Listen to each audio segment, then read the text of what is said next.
Evening, everybody. My name is E.R. Anderson. I'm the executive director of Charis Circle. Charis Circle is a nonprofit programming arm of Charis Books, and Charis Books is the South's oldest independent feminist bookstore.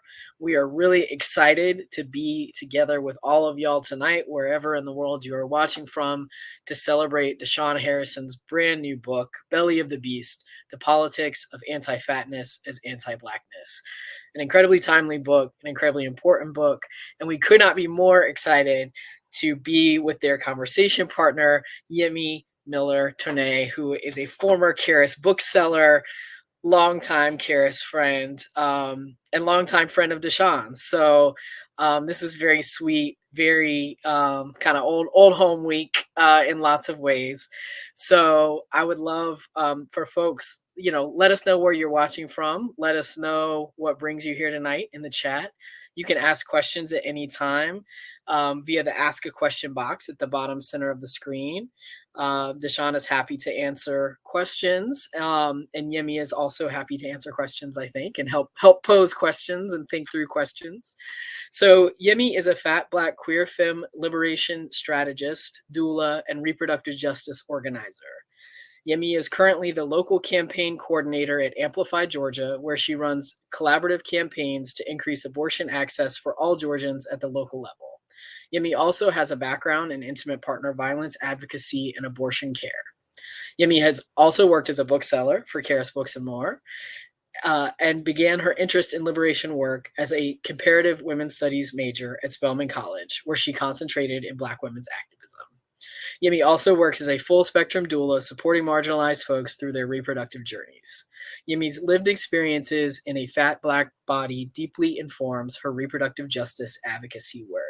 So we're glad to be here with you, Yemi. And Deshaun Harrison is a Black trans writer, abolitionist, and community organizer in Atlanta, Georgia. Harrison currently serves as the managing editor of Wear Your Voice magazine and is the author of the book we are celebrating tonight, Belly of the Beast: The Politics of Anti-Fatness as Anti-Blackness. Harrison is also a public speaker who often leads workshops on Blackness, queerness, gender, fatness, disabilities, and the intersection at which they all meet. Their portfolio and other work can be found on their website, DeshaunHarrison.com. So we're going to be dropping knowledge in the chat. Our friends at the Auburn Avenue Research Library will be adding links. So just know that those will stay up. You don't have to rush and click them all. So just know they are here. And you can revisit this event afterwards. This link will stay up. We'll also be adding captions and putting it up on our YouTube channel. So that is a more accessible link, and we do prefer you to share that one as soon as it is available. So I'm going to hurry up and get out of the way because I am very excited for this conversation, and I know you all are too. Thank you both so much for being here, and congratulations to Sean. We're really excited for this book and for your success. Thank you so much. Thank you. Thank you so much, ER. I don't know about you, Deshaun, but this feels a little bit like a homecoming to me. No, literally. In a lot of different ways. We go way back to Spelman and Morehouse days, and it's just been a surreal experience to see you flourish. And I can't tell you how proud I am of you, not just because you're my friend who wrote a book, but because this book, y'all, is like groundbreaking and transformative and revolutionary in so many different ways that I can't wait to get into. So tell us like how you're feeling right now. It's been an extremely big week for you. It really has been. It's been a huge week. First, yes, we do go way back. Literally, I think about a lot, about the first class we took together and that being sort of how we met. And that class being 5 people, including the professor. Yes. But it was so transformative and meant a lot to me in the relationships I built with all of y'all. So I'm glad that this moment is happening. It really does feel like a homecoming. And the past week has been a lot, in a good way, right? It's right. I don't know that I was expecting for this many people to be interested in my words, or or maybe just not certain that that this book would do what it seems to be doing for folks already, and I'm like just overwhelmed with so much joy and like gratitude and love from like the response to this book. um I think like, you know, I was just telling y'all before we got on here, I am like tired already, but also um feeling like motivated because of like the conversations I've been able to have, and that I've been able to sit in, and like the people I've been able to sit in front of, like Kiese and Dinez and you, like an old friend. And so it's just like it feels great. It feels amazing, and I'm just riding the wave as it goes, and waiting for for the the moment that we hit the shore and get to continue to coast. I think Yeah. with this book. Well, thank you so much. I am ready to like get into talking about this book, right? Let's And do I want folks to have some context for this book. it. I want, and because I know you and like your origin story, so to speak, I want to share a little bit about that with the folks who are here today. Take us back to like the conception of this book before you began writing. Tell us what was going around in the world around you, what was going on in your personal world, what Mhm. experiences really brought you to the table when in front of the blank page to start writing this book. So the idea for this book came in 2018. Um, I was approached by someone who worked with a major publishing house out of New York, and they approached about me writing a book. And before that, I hadn't really like been considering writing a book because of what I was navigating. In 2018, that would have been the year that I graduated from Morehouse. Um, of course, a lot of things played a role in why my fourth year did not happen at Morehouse, and that's something I won't talk about now. But you know, institutions don't like organizers, I will say, and and so I was in the middle of like experiencing houselessness and unemployment, and was like forced into doing survival sex work so that I could like live and have some sort of like make some sort of a living. And so like so much was happening in my environment at this moment, and I had just a year prior to that discovered fat studies, and so I was like further developing the language to describe or to like name what exactly I was experiencing, while also not having the finances, the resources, the time, or the ability to put that language on paper. So when I was approached to write this book, at first I was like so eager about doing. I remember it was August. I was sitting on one of my friend's couch, who I was able to stay with at the time, and it was just before I had gone into a meeting with Fat Rose, which is a fat liberationist organization, and they like wanted to have me on a meeting so that we could talk about an article I had recently published. I forget which article it was actually, but that was like the sort of like time and space I was in when this idea was conceptualized. And it came through like initially I wanted it to be sort of a story about Eric Garner, because his story mattered so much to me. It hit me in a way that I don't think other stories had, because not only because of like what happened to him, but the way that his life and death were being treated with medical examiners and prosecutors and judges, etc. And I felt like there was like he deserved to have space given to like to his story, and the connection between anti-fatness and anti-blackness. Um, that changed when I was approached again in 2019, towards the end of the year. By that point, I had been employed by Warrior Voice. I was able to move back to Atlanta. I found housing. Things were beginning to like stabilize after 3 years of experiencing like some major hardships. And the the idea had expanded because my mind had expanded. I was like, well, for one, I don't want to write this book on Eric Garner when I don't have any connection to him or his family per se, and I don't think that like respects or honors his life in a way that I once thought that it did.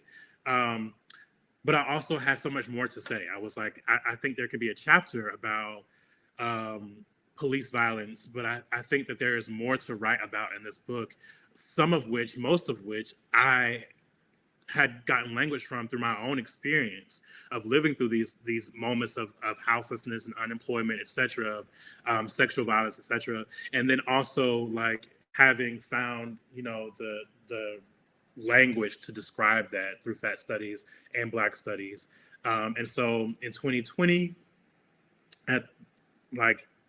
around the same time we got pushed into quarantine here in Atlanta, I signed my contract. And that is how we arrived here today. Amazing. I want to just take this moment to say we are glad that you are here and that out of violence and out of pain, you are touching so many people, myself included, at like the most deep and tender parts of themselves. And Black fat folks will thank you for this contribution. So we're glad that you are here to talk about this book. Thank you. Like, I'm sitting here shaking right now because I'm like, I don't know, it feels great, and I'm just grateful. So thank you, for real. Yes. And in this book, like, you go very deeply into your own personal struggles and you contextualize that, broaden that. But you really start off like right off of the bat, like coming for our deepest misconceptions, the kind of like the crutch, like you kind of take our safety blankets away from us, you strip us down, and you kind of get right to brass tacks. And it, in the most like loving and caring and community oriented way as possible, of course, but you really get to it. And I want to talk about that first chapter where you interrogate self-love and you want to go deeper into why we see so many of us see self-love and body positivity as this remedy for what is actually structural. So talk to us about the need to, like, right off the bat take care of that self-love issue and get pushed past that to get to the rest of the book. I love this question, and I love the way you phrased that. I wanted to immediately make sure that everyone was aware that this was not the typical like book that we've been getting in the last couple of years. I think the last couple of years in fat studies have really given us like a lot of self-help and you know, like confidence building and things like that, which I think have a place but are not the place I want it to go.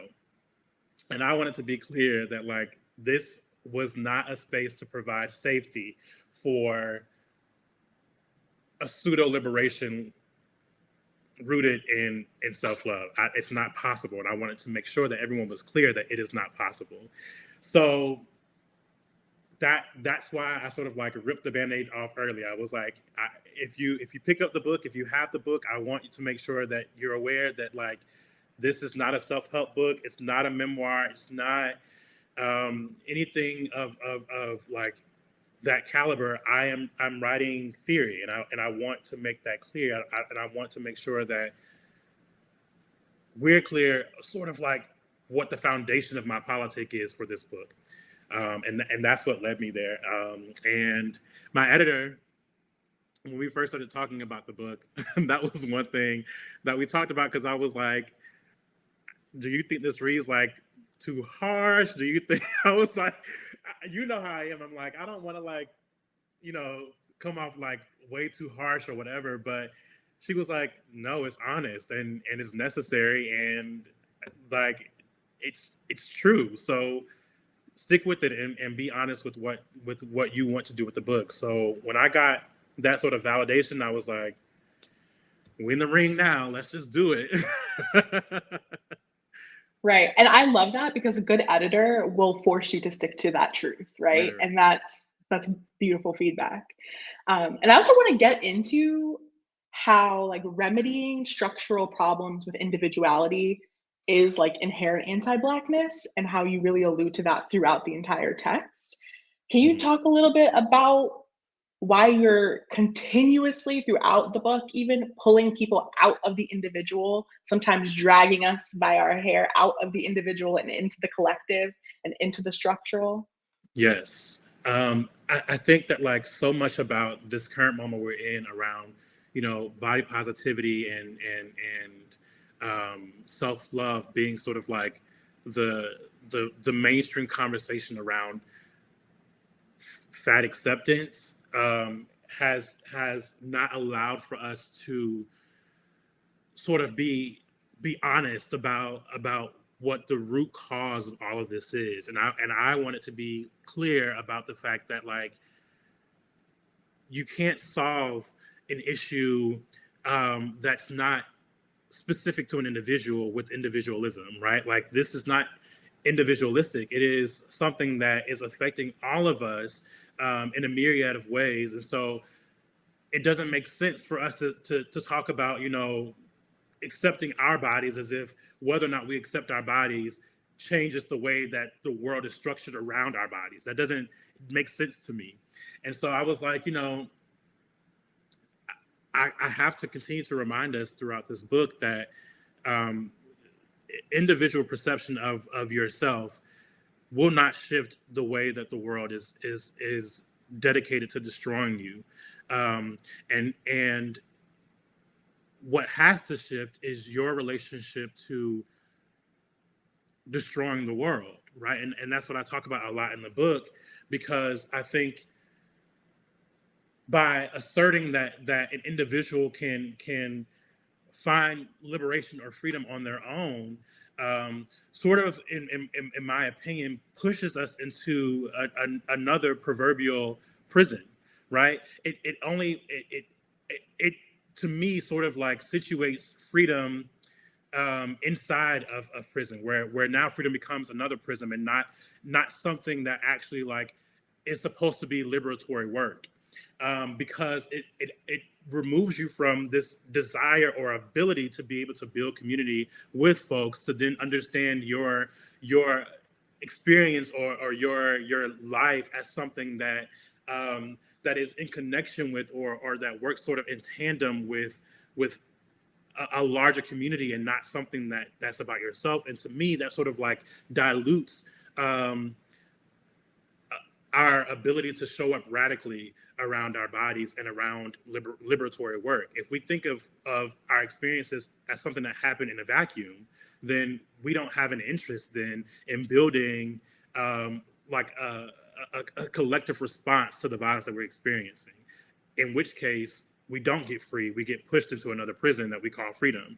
And so that's why I was like really focused on making sure that we know that the individual can't free us, nor can the individual write of a new world, right? Like only that can be done with us together as a collective.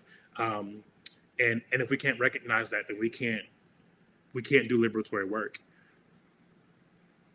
Thank you so much for that.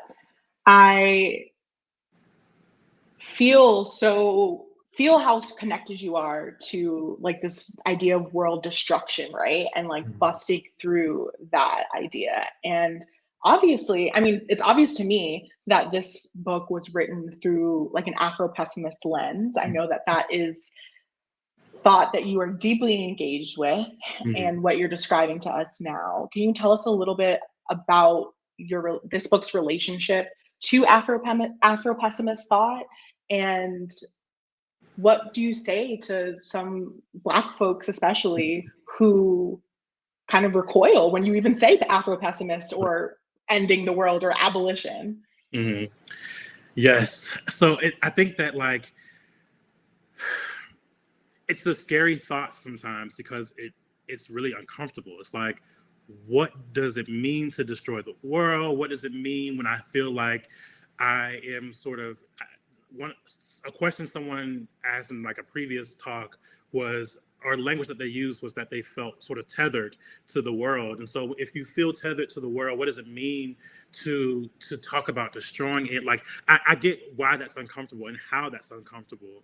I also understand the fact that we are not tethered to the world, and that world is created so so much so that we cannot be tethered to it.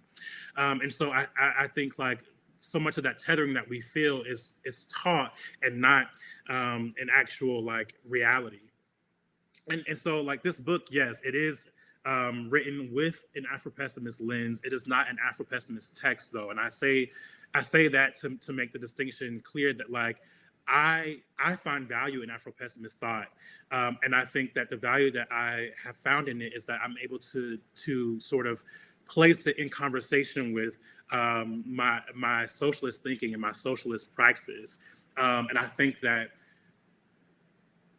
if you can sort of read Afropessimism as an analysis, not as something that is sort of an instruction or like directions, but as an analysis to sort of help you better understand the way that your own praxis or your own practice or the way that your other sort of analytical tools are used sort of work together, then Afropessimism becomes a lot more understanding, and you're able to better understand it. And so I wrote this like in conversation with some of the most like esteemed communists like Angela Davis and George Jackson and folks like that, while also writing with some of the most esteemed Afropessimists or Afropessimist thinkers like Jared Sexton and Saidiya Hartman and Zakiya Iman Jackson and Spillers. And I think that, you know, while some of them wouldn't, you know, we love Spillers, while some of them wouldn't call themselves like Afropessimists and in fact have named that they are not Afropessimists, they also name that they think with an Afropessimist analysis or that they're thinking with an Afropessimist lens. And that to me, like, I think just makes so much sense. To me, it's like I'm clear about the ways that Afropessimism is right about how world is structured. And I'm using world instead of the world in this context because of Zakiya Iman Jackson's work in Becoming Human. I think that there is something like very particular about the way that world is structured to, or rather, I think there's something very important about the way that Afropessimism writes about the way that world is structured with relation to Black being, to Black subjugation and the objectification of our beings and our bodies, our flesh, as Hartman will talk about. And so I think that like if that is the case, like there's nothing bad or inherently wrong with Afropessimism. I think that there are critiques to be had, right? And I think that Fred Moten has offered some great ones, I think.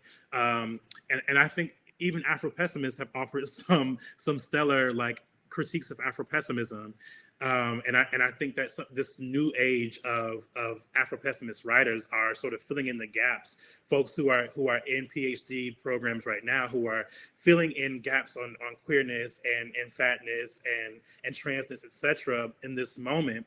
And I think that because of that, you know, I'm not willing to throw away a Black analytical tool outright just because I have critiques of it, because I'm going to have critiques of everything. But I am taking what feels like it's offering some useful, or I'm taking on the utility of Afropessimism and Afropessimist thought, and the way that it sort of best explains the way that we are engaged in the world and the way that world engages us. And so, yeah, it definitely is written with an Afropessimist analysis. And I don't think there is a way to write this text without it. I agree. I think the minute you describe the world for us in this book is the same, and that picture is complete, is the same minute that I am on board with you about having to destroy it. Yep. And I think you set us up so perfectly for that, to draw those conclusions. But it's wild because as you are kind of like painting us this picture of the world as we know it, and you make the case for the necessity of its destruction, sometimes even in the same sentence, you are also painting us a picture of a new world that is like beckoning and that you are giving us the charge to collectively create, right? And like, I think that is the dialectic in there, right? Like that push and pull that you are really capturing of like, yes, this needs to be destroyed, but there is no destruction without something rising from those ashes. Mm-hmm. Let's get into world making and world building and like how Afropessimism and like abolition is a generative process. Yeah. And what was generative about your work here? Yes. So I think Afropessimism teaches us that we don't know what comes next. What we do know is that this world has to be destroyed, right? And I think what socialism teaches us, at least in my sort of interpretation of socialism, is that we know that some of these things, these institutions, have to be gotten rid of. We have to abolish them. We have to get rid of them. We have to destroy them too. And that something else can come from that. What I'm sort of working with in the middle of, or is in the middle of both of those thoughts, which is that world has to be destroyed, and that we don't have to, nor should we want to build a new world, but that something that I'm calling in the book the beyond has to come from that, right? Something does rise from the ashes, and what that looks like, I don't think that we will ever fully know until we're that living embodiment of whatever rose from those ashes. But what I do think is that that it's not a world, right? And that if we don't deeply interrogate our relationship to abolition, or rather, if we don't deeply interrogate the ways that abolition has sort of become a mainstream conversation that doesn't push us to world destruction, but rather to a recreation of the very same violences that we've always experienced, what we will experience in the beyond will be a new world. And a new world to me is just as violent as world, right? And I think that that's why I'm calling it the beyond. I'm talking about something that does come from those ashes, that's not produced by the violence of this sort of metaphysical way of being, this ontological sort of creation that we call world. And I think that some Afro-pessimists would say to that well, anti-Blackness is in the cosmos, right? Meaning that sort of like the ability to create something beyond this point is impossible, or rather it may be possible, but that anti-Blackness comes along with it because it's in the cosmos. And to that, I would say, I don't know that I fully disagree with that. But what I do think is that there is room to sort of interact with or engage or interrogate the way that anti-Blackness exists in these cosmos. And I don't know that cosmos or the way that anti-Blackness exists in this metaphysical way is something that comes still with us after destruction. I think by naming that world is destroyed, that there is no way to bring along what exists too with this world, and what exists with this world is in the cosmos. Yes. And so I think that, like, in my imagination, the beyond is something that we cannot conceptualize, at least not alone, because of the fact that we can't bring any part of this world with us to it, because everything about this has to be destroyed, because anti-Blackness does exist in every iteration of the world that we are existing in. And so, yeah, in the book, I'm doing this push and pull where I'm like, this has to be destroyed, and the beyond is possible. But what happens with the beyond is fully determined by us. It's fully like something that we have to decide is something that we want, for one, but also that we have to decide is something that's possible, that we can arrive to. And I think that to make that decision means to acknowledge the fact that there is no salvaging this world, right? And that abolition, in the way that we've talked about it, falls short to a certain degree, because it requests that we destroy institutions, but by institution, it only means a structure. And I recognize anti-Blackness as something that's bigger than just structural, as something that is metaphysical. And because of that, because anti-Blackness exists first as an idea, as a thought, as a way of being, before it becomes a structure or a building, you can't just destroy an institution by itself. You have to destroy the world. And where we arrive after that, I think, is determined by us. But we can't arrive there if we don't destroy this first. And that's sort of what the push and pull I'm doing with the book. Ooh, yes. That, I just kept thinking over and over as you were talking, like the idea of radicalism being, as Angela Davis teaches us, grasping at the root, right? Mm-hmm. And it's like, you know, if anyone here has plants or gardens, if you can cut back a weed all you want, but unless you dig up the roots, it will keep coming back in different ways, shapes, or forms. And I think liberalism at large is very focused on these reforms, incremental reforms. And what you tell us in this book is that, baby, we are living in the reform. This is it. We're living in it. This is it.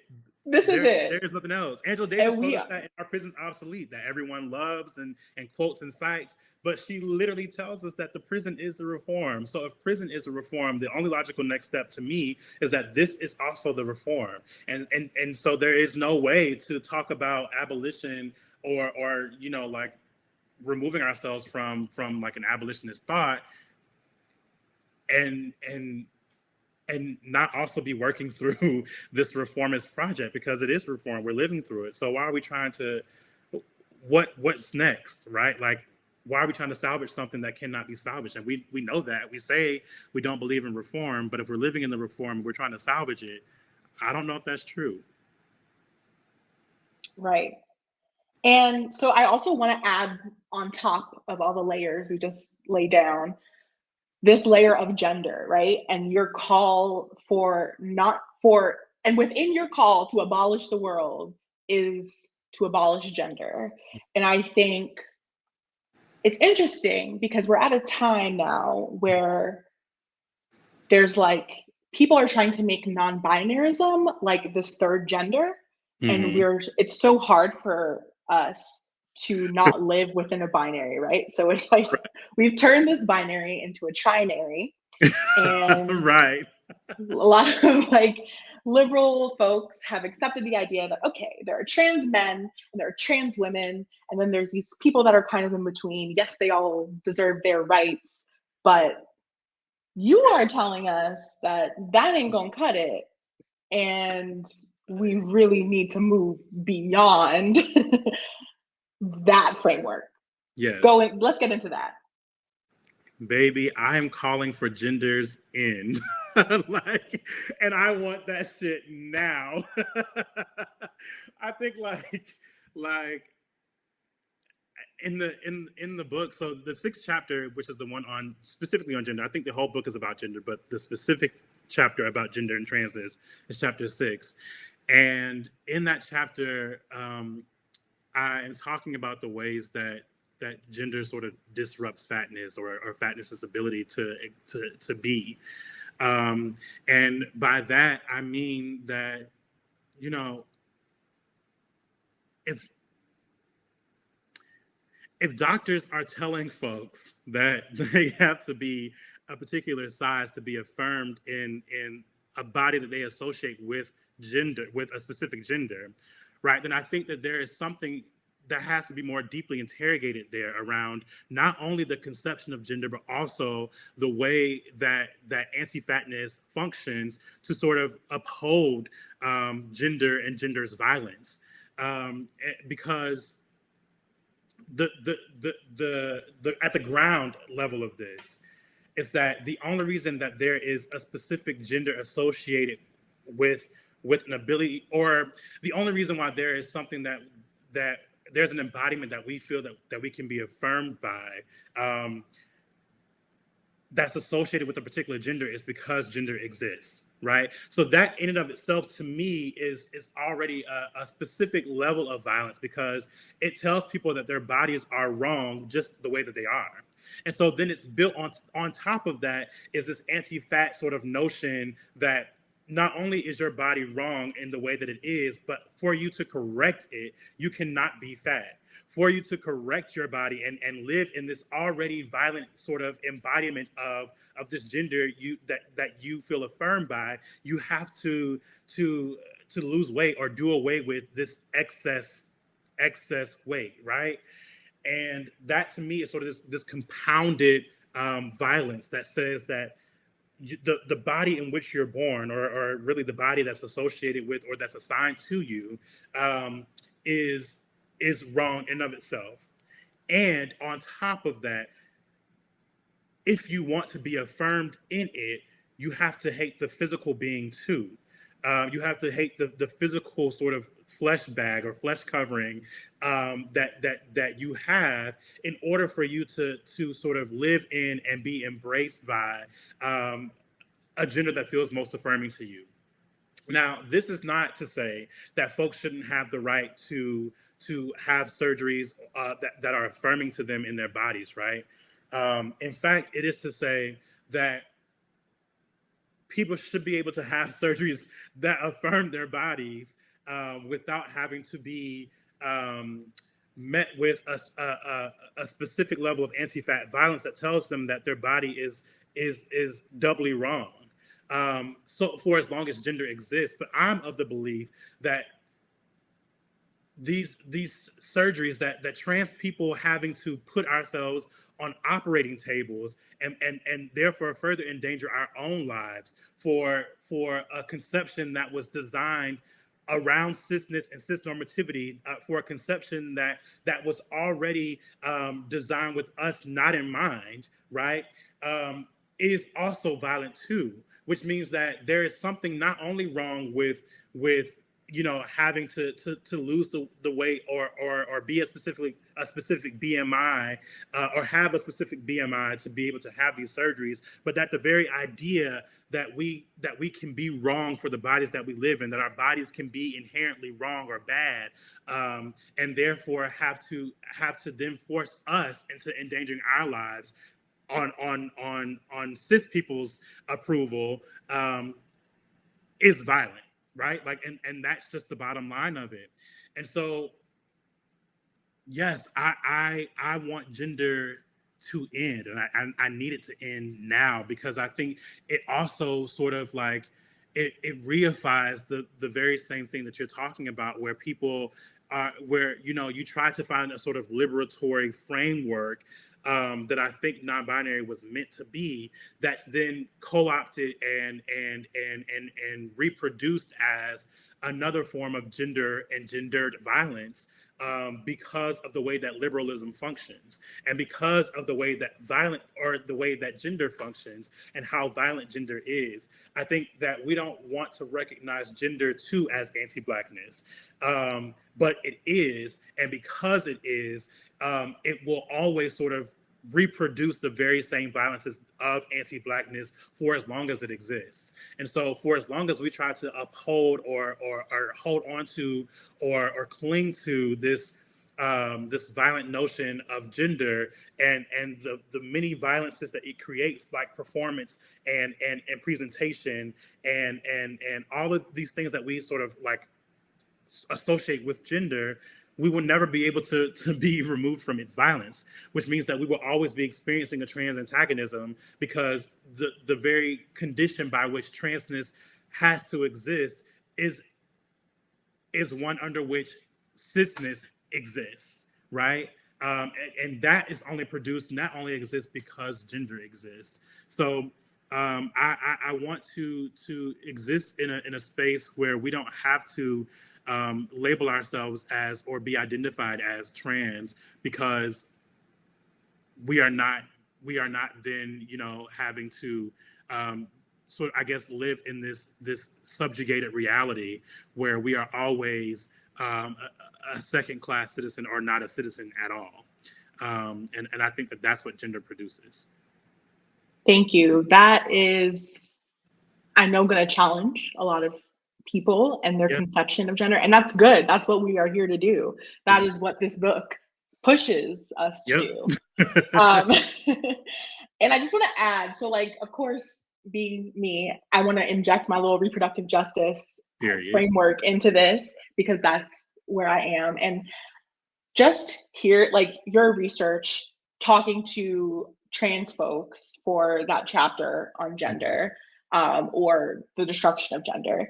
You get into how fat folks have to oftentimes pay more money to have the surgeries that they need to affirm their genders that you discussed. Right. And it brings me back to like working in an abortion clinic and knowing that like there were times where I saw fat people, it was usually fat Black people being in Atlanta, turned away because they were too heavy to get life-saving healthcare Yeah. at an abortion clinic. And this happens over and over and over again. And this medical industrial complex that you argue is out to kill us and wants to see our eradication. So I thank you for that framework, because I know that folks will be able to see their experiences in that. And I know also, as someone who identifies as disabled, who has lived a disabled life, you know what it's like to navigate these spaces. What do you have to say to folks who are listening who have experienced the social death and sometimes the literal death that is associated with the medical industry as we know it? It's hard. It's like, I think that I've made these sort of critiques before of Hayes or health at every size, and I think that, you know, health at every size really forces me to sit in the gray area of things, because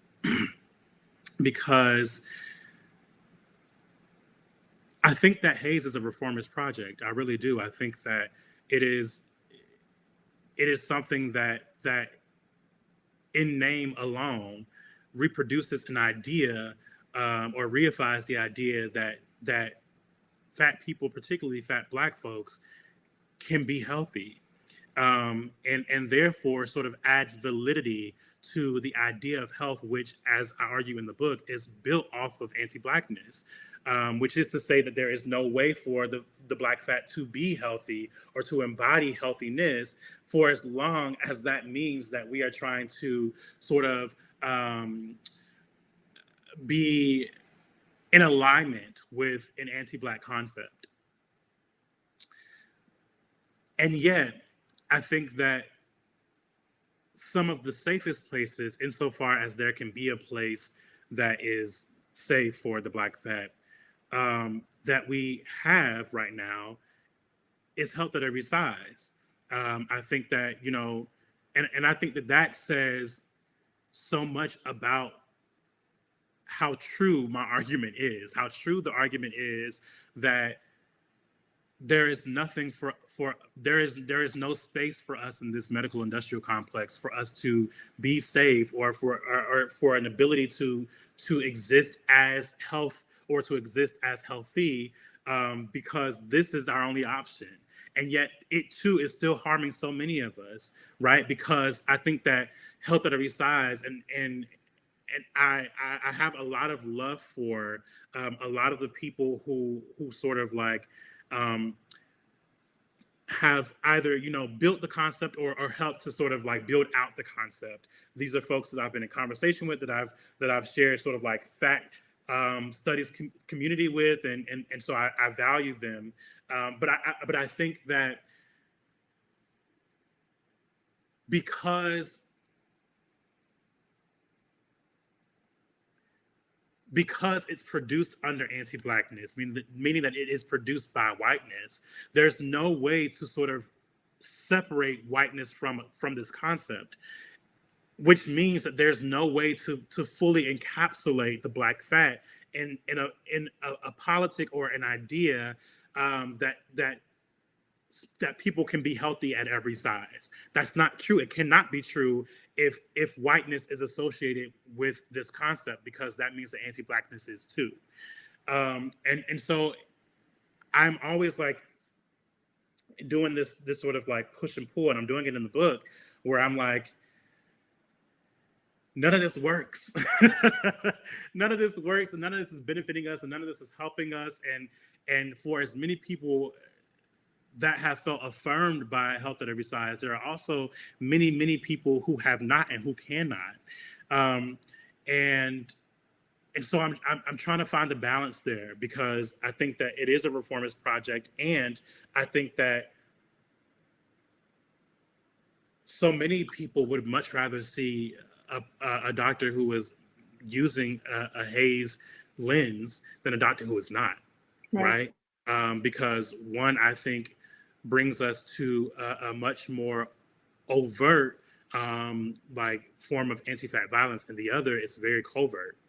And I think that it reminds me so much of people who would prefer to deal with a Hillary Clinton over a Trump, or a Barack Obama over a Trump, because you know, one forces us to actually really sit with the ways that all of this is created by the very same violence, and the other allows us to sort of ignore that at least a little bit. And so, yeah, I imagine that this is part of what Angela Davis is writing about in Our Prison's Obsolete, when she names the prison as a reform, right? I'm sure there were people who thought that prison was a better option than direct execution, without acknowledging the fact that both are executing people in very different ways, and sometimes in very similar ways. Right. Yeah. We know that capital punishment still very much directly, disproportionately harms Black folks. And so I think that what I would say, and what I continue to say to people who are like living with my experience, or with a similar experience to ours, as, like, you know, folks who are disabled, fat, Black, who are having to navigate this medical industry in different ways for varying reasons, you know, is that I always encourage people to do what makes them feel safe, right? Despite knowing all of this, there are still moments where I will go to the ER if I feel like I am in a moment that I could die, and I could very well die at the ER. But I know that what makes me feel safe sometimes is being in an ER and not being at home with no medical sort of, you know, knowledge and things like that. And so do what makes you feel safest, but also know that none of this saves us. I think that we can sometimes feel safe and also recognize the fact that we're not saved and we cannot be saved. And that's what I lead with. And I think that that's a hard concept to sit with sometimes for people, but it is our reality. And I think that more of us than are willing to admit know that. I think more of us know that to be true, and we have a hope or desire to not, for that to not be true, and we want to push for things to be better under the very same conditions. And I'm arguing that that's not possible.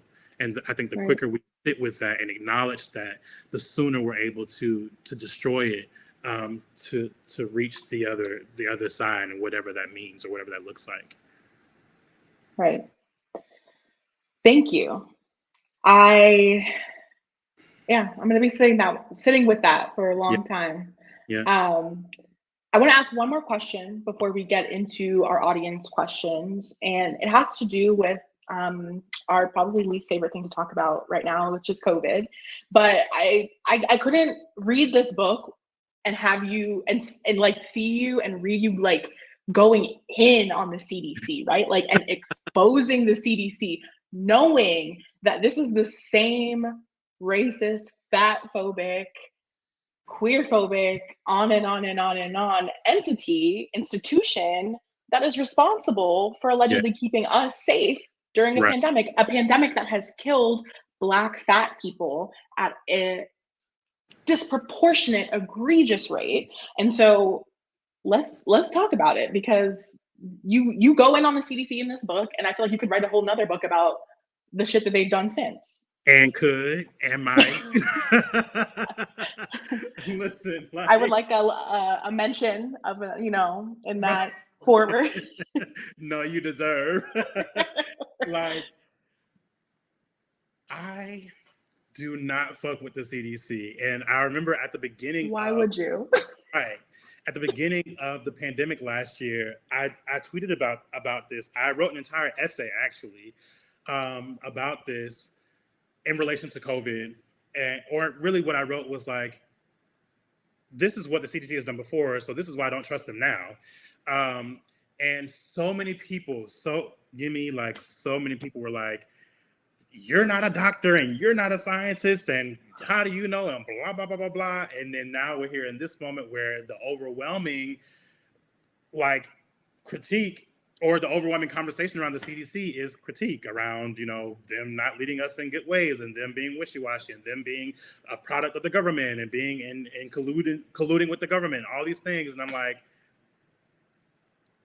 I'm not a I told you so kind of girl, but like when they come for me in the night, they come for you in the morning, right. Hello. Like if you like fat folks, disabled folks, Black folks, we have been experiencing the brunt of this violence for so long. We've navigated the ways that the CDC has not only like contrived like statistics and data around fatness in a more general sense, but also has worked directly with the government in sort of like being able to build out this continued war on drugs, which we know is war on niggas. So it's like the CDC has continued to be violent towards us and are being funded to do so.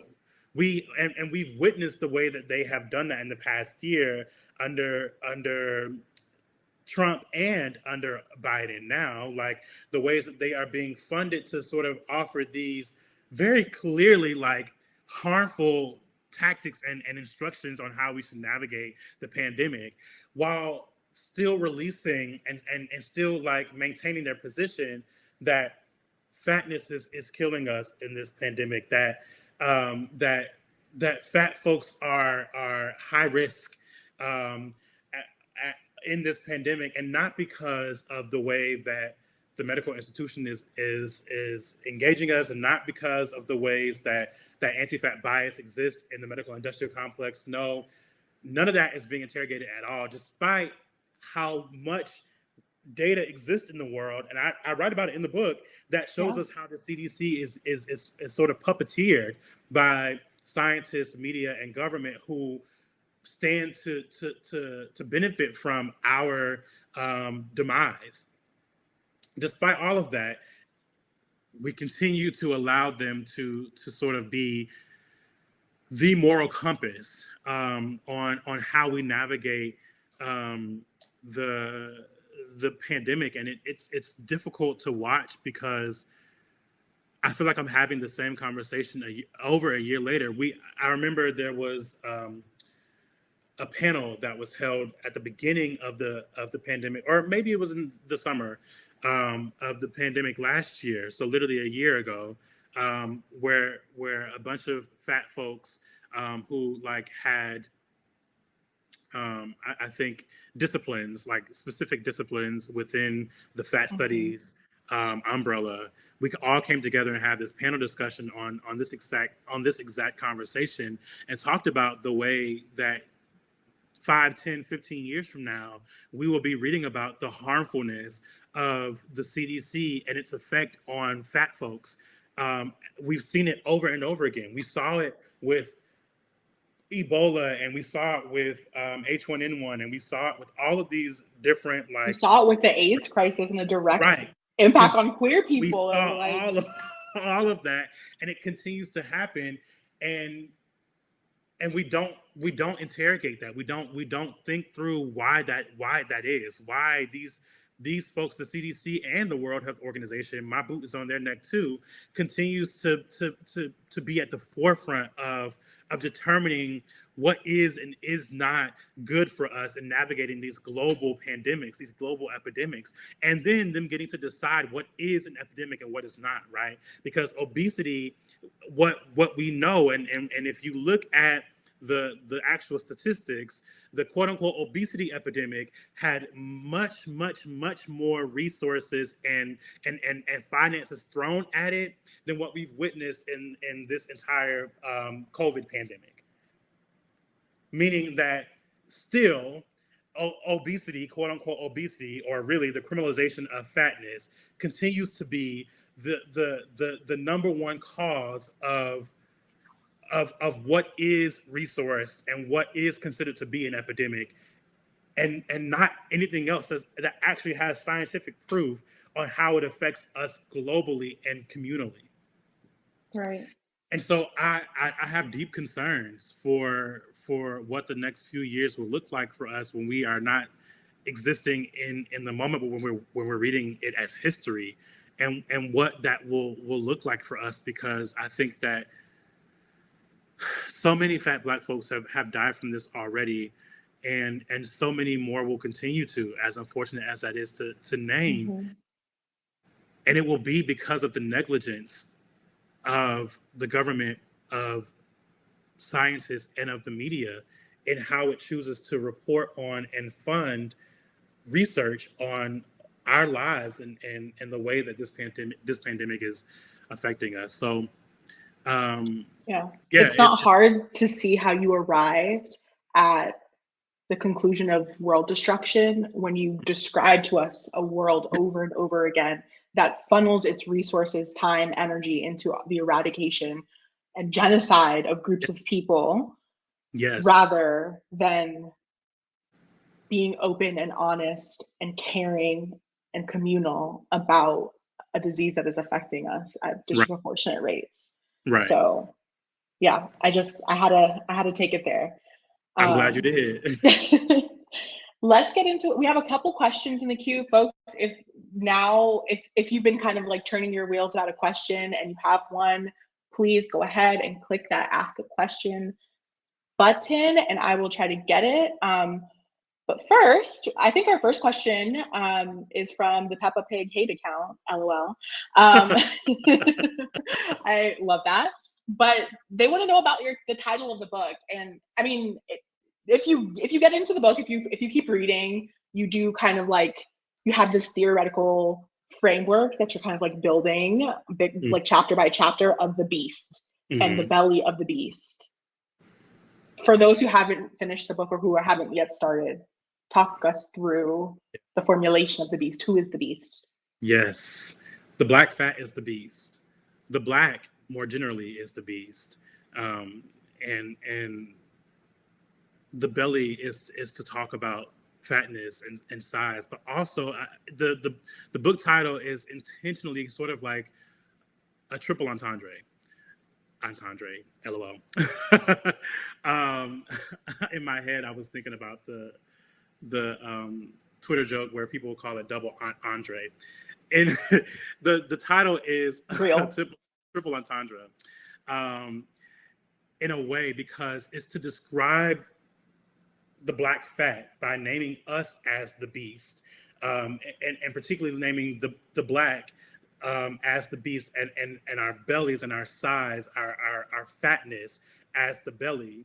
But it also is to name the way that the beast is these three sort of like determiners for how we exist in the world. Again, like government, science, and media, as the beast, and us sort of like existing in the belly of the beast. Like, so a more like literal take on how we understand belly of the beast to what we understand the meaning of belly of the beast to be, right? I think oftentimes when you hear belly of the beast, you will hear people talking about like living inside the heart of, or the belly of, like a violent sort of place or thing. A lot of people will call the U.S. the belly of the beast, and I agree.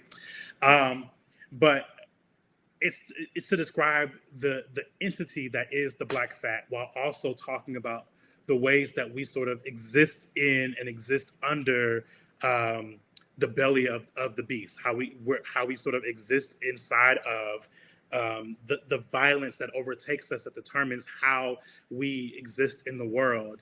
And it also, I think, more generally is just, to sort of name the way that we, how do I want to say this? I think that it is a way to sort of name the way that we show up in the world as beings who are sort of mutilated, as beings who are sort of supposed to compartmentalize our being, right? So we are to exist as the belly or the beast. We are to exist as sort of like a response to the beast, or as a product of the belly, right? And I think that sort of like is a something I was thinking through in the naming of the book. And then the rest of it, what comes after the colon, the politics of anti-fatness as anti-blackness, was a collaborative effort between myself and my best friend Jatella, because I was like really trying to be very particular about what I was naming with this title. And my editor and I, at first, we were like working through it, and it was like the politics, or not the politics.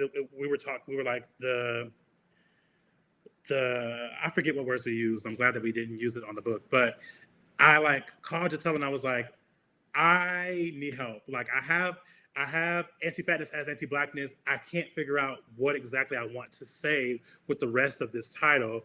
And I don't know why, like, you know, the politics of anti-fatness as anti-blackness didn't come to me, but we worked through that together. And it was to sort of like bring together what Belly of the Beast meant, and sort of bring together like make it an overall meaning of those like sort of triple meanings of the first half of the title, and talking about the politic of that, what all of those things mean. And I think, like you said, as you read the book, you sort of like get all of those pieces at one time, as the book is built, to discover what the politic of anti-fatness as anti-blackness is, and why it would be named the Belly of the Beast. Amazing. Also, shout out to Jatella. Yeah. We used to call them James Baldwin in class because yeah. they are just literally. That's my baby. Theory, like truly king of theory. So we have another comment here. I'll just read it verbatim because I really like this question, y'all. This is from Daryl saying, I notice a proliferation of Black femininity channels on YouTube and the belief that in order to be feminine, one must be slender. I've not had a chance to read your book, but I'm wondering if in the chapter on the destruction of gender, you also talk about the role weight plays in the concept of femininity and masculinity. And we know that you do. And you take such, I just want to say though, like you take such good and gentle care, like as an AFAB person reading this, right? You take such good care when you touch the concepts of like Black girlhood and sexuality and femininity within fatness. Yes. So like, I just want to say thank you for the way that you wrote about it, but go ahead. I know that like your comment just now means so much to me, because that was like the biggest thing, one of the biggest things for me. I was like, I want to make sure that it's clear how much care I'm writing with, like through writing through this, because I know it can be very hard and sensitive, and there's like a lot that sort of plays a role in how Black girlhood is constructed and how Black boyhood is constructed, and sort of like all of the things that are associated with either of those things. And I was like, I have to like make sure that I'm being very like careful here, and that it comes across as me really caring about this and not something else. So thank you for that, for saying that. That means a lot. Of course. To the question, yes, I do write about that in the book, in that chapter in particular. I don't want to say too much about it because I don't want to like ruin it for people who are already reading that chapter. But what I will say is that fatness does absolutely determine, as well as how dark your skin is. I talk about colorism in that chapter as well. It does absolutely determine how you are read, and whether or not you're read as feminine or masculine. And particularly in the book, like writing about the ways that sort of like, I think the particular hardship that fat, black, dark-skinned trans women have to experience, especially those who have not had any like gender-affirming surgeries or are not on hormones and things like that. The particular like struggles that they have to navigate because of the way that masculinity is associated both with fatness and dark-skinnedness, while also, however, like while also I think that fatness is on particular bodies is associated with femininity, and that also has to do with how it's distributed and things like that. All that is discussed in the book. It is like a very like weird concept, and I like talking about it because I think it just proves how illogical anti-Blackness really is. Right. Okay. So I have one last question for you, which is like my question. Okay. And I think anyone that like follows you on social media, certainly anyone who's met you, knows you, has talked to you, knows that music is a huge part of your life, something that you talk a lot about, something you write a lot about. And I want to know what you were listening to when you were writing this book, and how that may have informed the process and the product that you created.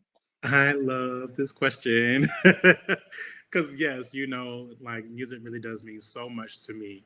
I don't know that like anything that I was listening to last year directly impacted what I wrote, but I was so or I guess maybe I should say directly influenced what I wrote, but I was so impacted by what I was listening to last year. I think last year was a beautiful year for R&B. Shout out to the girls. I think a lot of R&B legends released some amazing projects last year, like Brandy and Ledisi and Toni Braxton and Mariah Carey. They all like released some amazing projects. So did John Legend, that really like impacted my year last year, that I was just like overwhelmed with how great those albums were, and I listened to them every day, literally. And then there are also folks like Chloe and Halle and my goodness, why is her name slipping my mind right now? Victoria Monet, and like so many like new artists. And of course we know that a lot of these artists are not new because they've been working for so long, but like new in like the sort of mainstream conversation, who also like were really important for me last year. Like their work was just so brilliant and so amazing. And then there were also like a couple of underground, not yet discovered artists who also really impacted me last year. And so yeah, like R&B. In fact, I made like a 2020 R&B, pop, and alternative playlists last year, 3 different ones, because I think that it was just such a beautiful year for music, and an outstanding year for R&B, and all of it really, really, really inspired me to write. I think that so many of those artists I just named like wrote some brilliant projects that made me like feel inspired with writing. I was like, folks out here like pushing their pens, and I like just feel so like amazed by it, especially for folks like Toni Braxton and Brandy, because these are artists, and Mariah, because these are artists who are like 30, 40, like 30, 35 years into their career. Like, and that to me, for you to be producing this type of content that far into your career just feels amazing. So I was inspired by all of those artists, and I love you for this question because I could talk about this. I love music, so I'm gonna stop talking. I already know. But I do want to say though, like after you're like listening to your answer and considering the people that you just named, like I can see like why your book turned out, like in terms of like tone, like why it turned out the way it did, right? Like ooh, that, like I feel like just like the arrogance and like the like, yeah, the like unabashed like arrogance and like braggadociousness that like female pop calls for. I see that reflected in your work. I definitely do. I accept that. I'm gonna. That's I like see it on my resume now because Like literally, yes, like I didn't name some of the pop artists, but like I know the girls don't really go up for her, but Selena Gomez also released a great album last year. Now that is raw vulnerability because it really is, because the girls gonna drag me, but I don't care. Her album was amazing, and Miley Cyrus made one of my favorite albums from last year. I'm gonna say it. I don't care. So yes, you're right. I think that like there's like a specific attitude that has to like come along with these like pop R&B artists that all of the artists I just named produced last year, and I love it. And yeah, I guess you are right. It inspired me in more ways than I thought. So thank you for saying that. I'm just saying, like, when you're in your bag, you're in your bag. Like, I see the similarities. And someone's asking if you have a Spotify we can follow, and I think you do. At least you have playlists, right? Yes, I have a Spotify and an Apple Music that folks can follow. It's in my link tree, which is in my bio on Twitter and Instagram. Spotify, Apple Music, I have over 100 playlists because I just love making playlists. So yes, please feel free. An artist in so many ways. I love it. All right. Is there anything like that we want to wrap up this space with? I know I'll say how proud I am of you again. How deeply your work has touched me. And not just in a way that like I feel seen. It's not even like, oh, it's a mirror, which is always great. Representation is nice, but it's so much deeper than that. It's not a mirror, it's a portal. Like it is transporting me, right? And it is invigorating me. And it truly like gets at some of the shame and the dark feelings that like as a Black fat person we tend to carry like in our beings, right? Yeah. In our metaphysical beings, and you really speak to those parts of us. And so I thank you for that. I know that your world is going to be changed by this book. Our world is going to be changed and hopefully destroyed by this book. And I'm so glad to be in conversation with you. Is there anything that you want to leave in this space before we go? I just want to say thank you to you for agreeing to be in conversation with me, and for like reading the book, and just for like your love and your care and your tenderness, not even just in this moment, but just over the course of our friendship.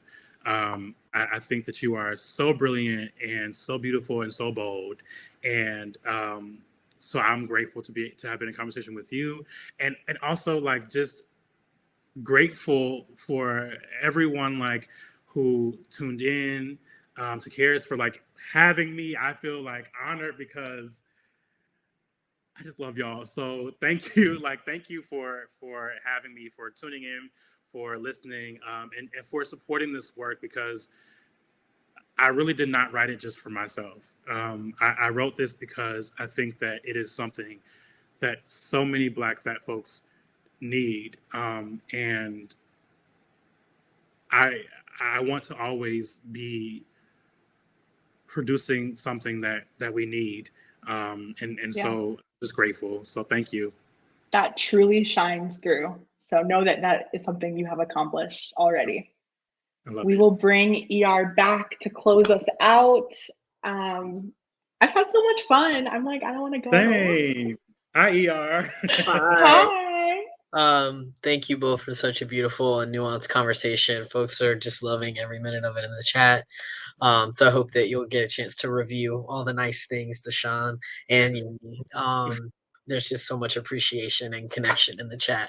I want to say thank you to the Auburn Avenue Research Library, and especially Mr. Morris Gardner, who is our research librarian tonight and who has been dropping all of the links and further readings. Please go back and revisit those. I want to let you know that we have a little bit of a happy problem, which is Deshaun's book has already sold out at Ingram, which is our distributor, which means they've done their good job, which is great. But it's a little bit annoying for some of you who are wanting to order the book. So what normally you can just click this teal link and it will take you directly to our website to buy the book. there's one extra step, which we apologize for. You'll just need to call Charis to order the book. We do have it in stock. We do still have signed copies and more on the way from the publisher. So Deshaun came by, they signed copies of the book, and we have book plates. So trust that you will still get a signed copy. Yeah. But because we planned ahead, because we thought we might sell out. But it's a good thing for Deshaun, and so we're happy for them. We're just sorry that it's an extra step for all of you, because we know we like our one click. But Yes. please do call the store between 10 a.m. and 7 p.m. Eastern time. We will make sure to get it out to you ASAP. And we do appreciate you taking the extra step to buy it from us, because it really does make a huge difference when you buy your event books from Charis. As an independent, queer-owned feminist bookstore, it matters a lot. So thank you both so much. I hope that you both stay as safe as possible in these strange days, and I hope that the rest of your tour is really meaningful and fun, Deshaun. Thank you so much, ER. I really appreciate you. Thank y'all. Sending both of y'all so much love. You too, babe. Good night.